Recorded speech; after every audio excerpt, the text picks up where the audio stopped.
यह dictation 5 second बाद start होगी, तब तक आप रेडी रहें। Ready start. वैश्विक स्तर पर लोकतंत्र की बात और अपने देश में प्रकारांतर से आतंकवाद का समर्थन और महिमा मंडन मानो कनाडा की फितरत होती जा रही है। पिछले कुछ समय से यह लगातार देखा जा रहा है कि एक ओर कनाडा भारत के साथ द्विपक्षीय सहयोग का संबंध मजबूत करने की दुहाई देता है और दूसरी ओर वह भारत के खिलाफ आतंकी तत्वों को संरक्षण देता है। उनके लिए सहानुभूति का सार्वजनिक प्रदर्शन करता है। हालांकि कनाडा के इस चेहरे को समझना अब मुश्किल नहीं रह गया है और एक तरह से यह भारत के लिए सजग रहने का वक्त है। यही वजह है कि आतंकवादियों के प्रश्रय देने के कनाडा के रुख के मद्देनज़र अब भारत ने भी स्पष्ट प्रतिक्रिया देना शुरू कर दिया है।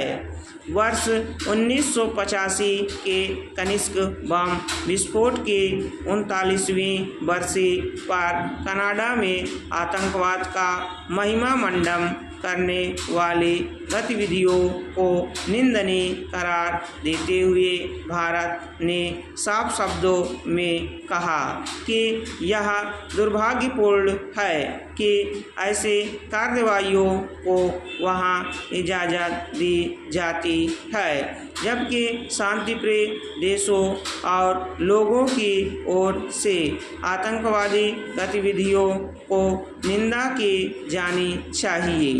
गौरतलब है कि कनिष्क बम विस्फोट की घटना में एयर इंडिया के विमान में सवार 339 लोगों की जान चली गई थी। मरने वालों में ज़्यादातर भारतीय मूल के कनाडाई थे। माना जाता है कि उस समय के खालिस्तान समर्थक आतंकवादी तत्व कनिष्क बम विस्फोट की घटना के लिए जिम्मेदार थे। इसके बावजूद कनाडा पर खालिस्तान समर्थकों को संरक्षण देने के आरोप लगते रहे हैं। आमतौर पर कनाडा इन आरोपों से इनकार करता रहा है, मगर वह इस सवाल का जवाब नहीं दे पाता कि अगर वह आतंकवाद में विश्वास रखने वालों को प्रश्रय नहीं देता है तो वहाँ के संसद तक में किसी खालिस्तानी तत्व की याद में गतिविधियां क्यों आयोजित होती हैं।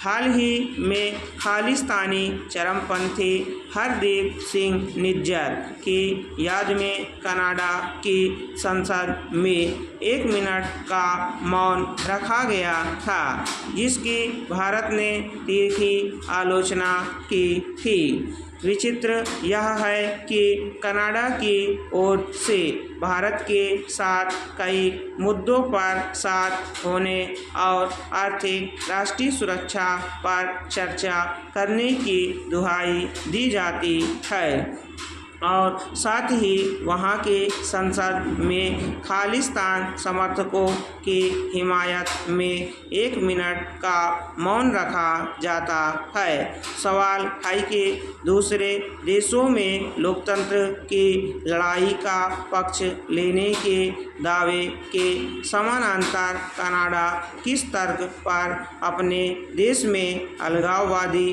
तत्वों को संरक्षण देता है, उनके प्रति सहानुभूति का रुख रखता है। क्या वह इस तथ्य से अनजान है कि इस मसले पर भारत के सामने कैसी चुनौतियां खड़ी हैं? क्या यह परोक्ष रूप से भारत जैसे देश की संप्रभुता में दखल नहीं है। यह रवैया रखते हुए कनाडा भारत के साथ किस तरह के सहयोग की अपेक्षा करता है, यह ध्यान रखने की ज़रूरत है कि आतंकवाद किसी तरह की सीमा, राष्ट्रीयता या नस्ल का ख्याल नहीं करता और यह एक ऐसी चुनौती है जिससे अंतर्राष्ट्रीय समुदाय को मिलकर निपटने की ज़रूरत है। विश्व में ऐसे भी उदाहरण रहे हैं कि अगर किसी देश ने अपने सीमा क्षेत्र में आतंकवाद को पलने बढ़ने का मौका दिया, उसे प्रश्रय दिया, तो बाद में खुद उसे ही आतंकवाद का पीड़ित और भुक्तभोगी होना पड़ा। कनाडा आतंक का महिमा मंडन करके न केवल भारत के सामने जटिल हालात पैदा करने की कोशिश करता है, बल्कि वह अपने भविष्य के लिए भी मुश्किलों की पृष्ठभूमि तैयार कर रहा है। स्टॉप। अगर आप हमारे चैनल पर नए हैं तो चैनल को सब्सक्राइब जरूर करें और बेल आइकॉन प्रेस करें ताकि आपको सभी डिक्टेशन की सूचना मिल सके।